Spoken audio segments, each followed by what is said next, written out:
Okay, little survival tip. Say you're, if you're running a generator and say you're running low on gas and all the gas pumps are shut down. Well, in your car, you got the pressure line right here going to your fuel. If you got a full tank, you can tap off of your return line here, start your motor up, and then it'll dump fuel into here. Like I'll show you right now.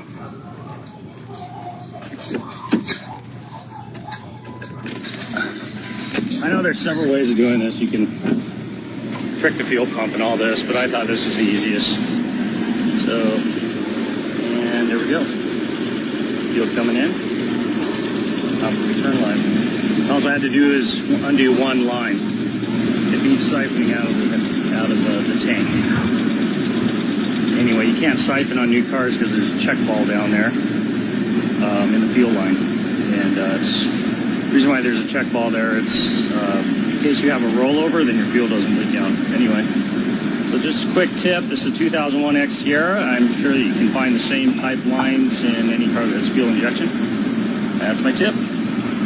See ya.